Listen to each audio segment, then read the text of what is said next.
Hello friends, आप सभी का मेरे यूट्यूब चैनल पर स्वागत है। हम लोग प्राचीन भारत के इतिहास का हम लोग अध्ययन कर रहे हैं, जिसके अंतर्गत हम लोग पहुंच चुके हैं सिंधु घाटी सभ्यता वाले टॉपिक में। सिंधु घाटी सभ्यता के अंतर्गत हम लोग देखना शुरू किया था कि जो यहाँ से उत्खनन से प्राप्त महत्वपूर्ण स्थल हैं उनके बारे में। तो सबसे पहले जो स्थल की प्राप्ति हुई है वो है हड़प्पा। तो इसमें हम लोग देखते हैं कि इसकी खोज किसने की। तो हड़प्पा सभ्यता की खोज दयाराम साहनी एवं जे.एच. मैके महोदय ने की थी।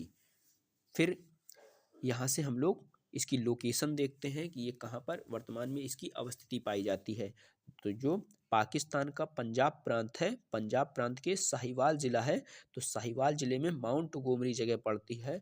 वहाँ से हड़प्पा टीले के साक्ष्य प्राप्त हुए हैं या हड़प्पा टीला मिला है। तो यहाँ जो हड़प्पा टीला है, हड़प्पा टीले से स्वास्तिक चिन्ह की प्राप्ति हुई है। इसी प्रकार से विशाल अन्नागार की प्राप्ति हुई है। तो अन्नागार प्राप्त होने से ऐसा प्रतीत होता है कि यहाँ का जो किसान था कृषि अधिशेष का उत्पादन करता था। तो कृषि अधिशेष से मतलब क्या है कि खाद्यान्न फसलों के अलावा ये अन्य फसलों का भी उत्पादन करता था, जैसे कपास जैसी कृषि का भी उत्पादन करता था। तो आज की वीडियो हम लोग देखेंगे हड़प्पा के बाद मोहनजोदड़ो। तो मोहनजोदड़ो जो है इसकी खोज राखलदास बनर्जी द्वारा 1922 ईस्वी में की गई थी। राखलदास बनर्जी द्वारा 1922 ईस्वी में की गई थी।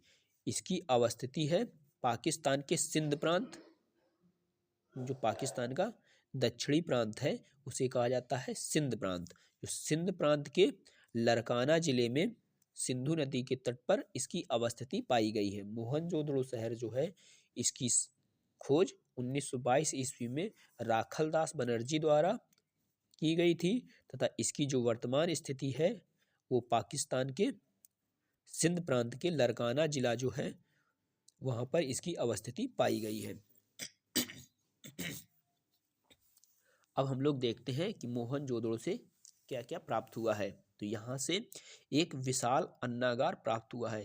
तो जो सिंधु घाटी सभ्यता का सबसे बड़ा अब तक प्राप्त अन्नागार है। हड़प्पा से भी एक अन्नागार मिला था, 12 कमरों वाला, 6 कमरों कर के 2 भागों में बना हुआ था।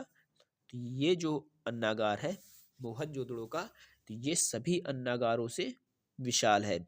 इसी प्रकार से यहाँ पर एक वृहद स्नानागार भी मिला है। तो वृहद स्नानागार जो मिला है तो वो कुछ इस प्रकार से बना हुआ था। तो जिसमें उत्तर एवं दक्षिण में क्या है, सीढ़ियां बनी हुई हैं। तो सीढ़ियों के माध्यम से इसमें नीचे उतरा जाता था। तो इसमें नहाने की सुविधा थी। तो ये एक प्रकार से स्विमिंग पूल की तरह हुआ करता था। तो उत्तर दक्षिण में सीढ़ियां हुआ करती थी तथा इसके बाहरी भाग की इसकी बाउंड्री होती थी, इसे किला कहा जा सकता है, किलेबंदी की जाती थी। किलेबंदी और इसमें क्या है, इसमें कक्ष बने होते थे। तो कक्ष जो बने होते थे तो इसका उपयोग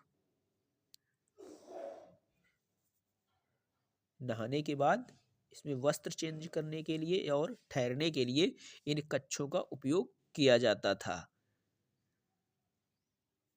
तो इसमें कच्छ बने थे तथा इसमें क्या है, पश्चिमी भाग में, स्नानागार के पश्चिमी भाग में एक कुआं होता था। तो कुआं की प्राप्ति हुई है। तो कुआं के माध्यम से इसमें जल की आपूर्ति की जाती थी या जल इसमें डाला जाता था तथा एक दक्षिण पश्चिम में एक निकास नली होती थी जिसके माध्यम से गंदे जल को बाहर निकाला जाता था और इस कुएं से स्वच्छ जल को इसमें डाला जाता था तथा ये जो नली है या निकास नली है इससे गंदे जल को बाहर निकाला जाता था। तो ये हो गया वृहद स्नानागार। अन्नागार और वृहद स्नानागार जो है ये मोहनजोदड़ो से प्राप्त हुए हैं। इसी प्रकार से मोहनजोदड़ो से ही आद्य शिव की प्रतिमा भी प्राप्त हुई है।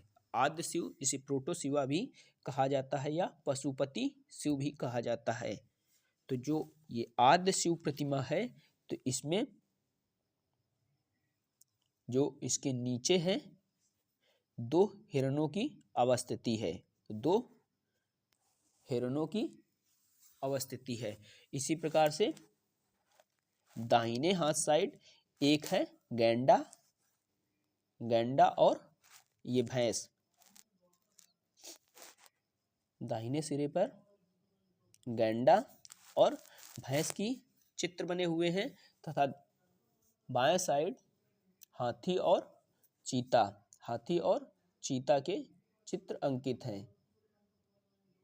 तो ये हो गया प्रोटो शिवा के बारे में। तो प्रोटो शिवा जो है, प्रोटो शिवा की प्रतिमा के नीचे हिस्से पर 2 हिरण के चित्र बने हुए हैं। इसी प्रकार से दाएं सिरे पर गैंडा और भैंस तथा बाएं सिरे पर हाथी और चीता के चित्र अंकित हैं।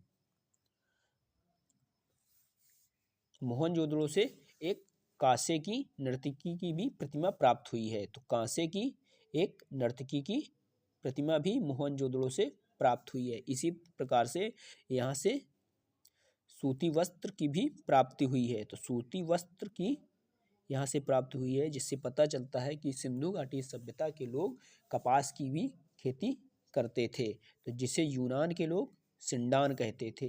तो यूनानी लोग जो थे व्यापार करते थे तो इसे कपास को कहते थे सिंडान। साथ ही साथ मोहनजोदड़ो से एक विशाल सभा भवन भी प्राप्त हुआ है। तो जिससे पता चलता है कि यहाँ के लोग राजनीति में भी रुचि रखते थे। राजनीति में भी रुचि रखते थे, अर्थात ये जो राजनीतिक व्यवस्था थी वो भी सुदृढ़ अवस्था में थी। तो ये हो गया मोहनजोदड़ो शहर के बारे में। वीडियो अच्छा लगा हो तो वीडियो लाइक करें, कमेंट करें तथा ज़्यादा से ज़्यादा दोस्तों के पास शेयर करें तथा बेल आइकन को जरूर प्रेस कर लीजिए, जिससे कि वीडियो सबसे पहले आप तक पहुंच सके। थैंक यू, धन्यवाद।